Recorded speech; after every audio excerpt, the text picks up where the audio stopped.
Thank you for your service. I asked this question last week and was not able to get a clear answer on it, so I'm hoping you can clarify about the status of appropriated funds for White Sands Missile Range. The Congress appropriated military construction funds for barracks at White Sands Missile Range for fiscal year 2011. And as I mentioned last week, to date, we have only heard excuse after excuse of why this project has not broken ground. Our soldiers at White Sands Missile Range deserve better, and I believe it is about time that DOD and the Army carried out this appropriation. What can you tell me about the status of the barracks, and when will we be able to see this project get started at White Sands Missile Range? So the project you're talking about is a $29 million project for about 300 barrack spaces. My office put that project on hold pending the stationing actions, which will be announced next month. We do not want to build excess capacity should stationing actions not require that facility. Also at White Sands Missile Range, my understanding is the barracks occupancy currently is at 79%. That was of January 1st of this year. Because there is barracks capacity currently at White Sands Missile Range with the stationing actions, the project will continue to be on hold until stationing actions indicate that there is a need for those barracks. When do you expect that to happen? By the end of next month. So at the end of next month, that's when you'll have a clearer picture as to whether to move forward or not? Yes, sir. Yeah, okay, thank you. White Sands Missile Range is home to one of the largest solar photovoltaic systems in the country, and I want to thank you for your leadership to make this a reality. The solar array will supply about 10% of the energy for White Sands Missile Range and reduce carbon emissions by 7,400 tons per year. This is an important step towards making our bases more energy independent, which I believe is a really important national security issue. Could you talk about future plans for alternative energy and the other programs that are in the works for White Sands, Fort Bliss, and other military installations, and what type of support you need from Congress to make these programs a reality? One of the initiatives we have is to improve energy security. We have seen between fiscal years 2011 and 2012 a fourfold increase in the number of power disruptions on our bases. That means that we are required to provide more generation on our bases so that we can continue our mission. Renewable energy like that at White Sands helps us continue our mission with that energy security. What we are doing at White Sands, we are looking at Fort Bliss and other bases, and that is to leverage public-private partnerships so that we do not have to come to Congress to ask for the money to invest in renewable energy, but we depend upon the private sector to install it, to operate and maintain it. We buy energy from them at a market or lower than market price. That gives us stability in our energy budgets. That also helps with the energy security and mission effectiveness. Thank you, and we very much appreciate your efforts to move towards these alternative forms of energy and put the military in a position of energy independence, which you know has a big impact on national security. I know I only have another minute. I wanted to raise the issue of the F-16 bed down at Holloman Air Force Base, so let me just cut quickly to that. I mean, how closely is the Army working with the Air Force to help deconflict scheduling issues and airspace coordination to support the F-16 training mission at Holloman?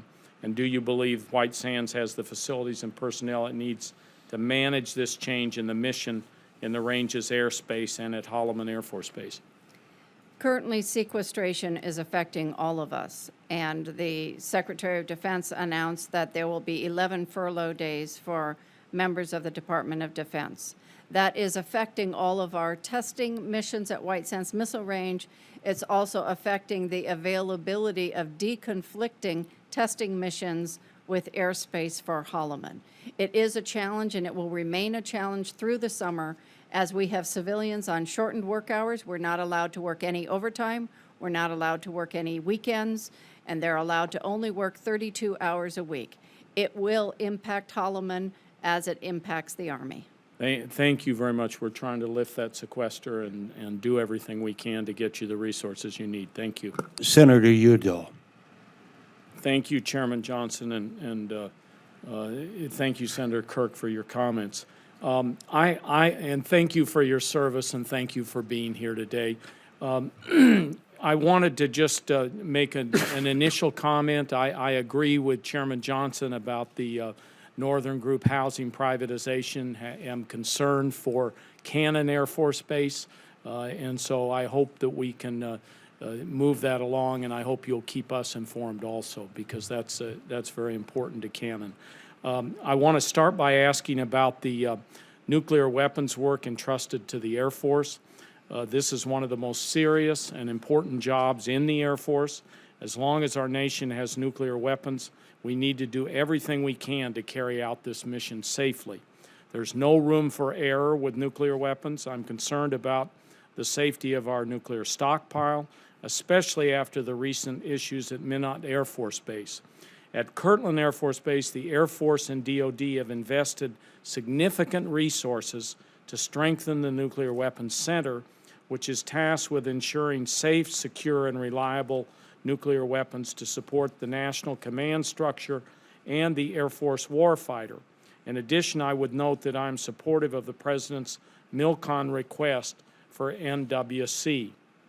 In light of the complex issues surrounding the handling of these weapons, does the Air Force intend to continue its support for the mission at Kirtland Air Force Base into the future, and how does the latest MILCON request for the Air Force Nuclear Weapons Center Sustainment Center support this goal?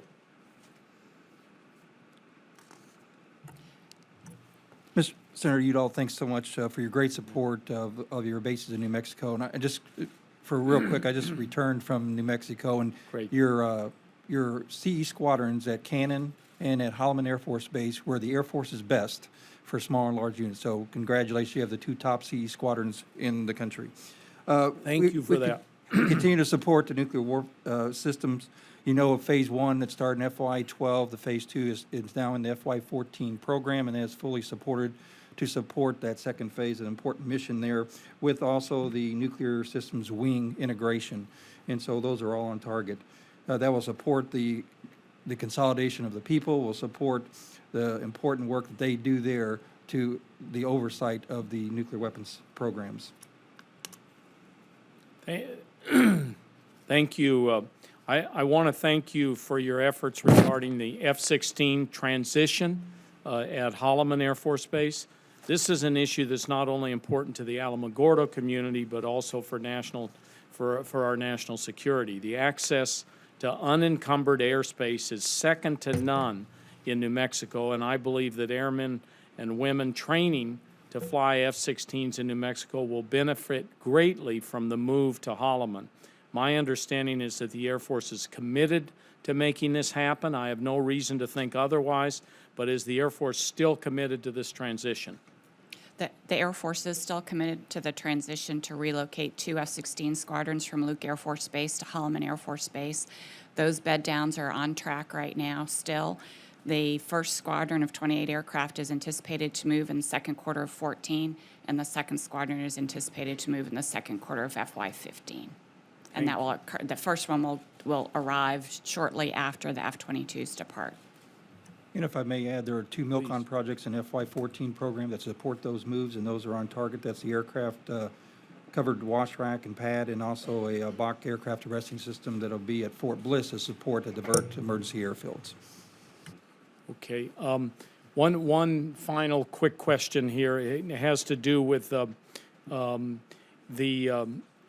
as you know, we have 2 very capable Air Force Special Operations, both the 58th Special Operations Wing and the 27th Wing at Cannon in New Mexico, and I'm concerned about the force protection at the Cannon base. The Air Force has invested a tremendous amount of MILCON to expand the capabilities and infrastructure at the base, but there are still some issues regarding the safety of the perimeter, specifically near County Road R, which runs on the western boundary of the base.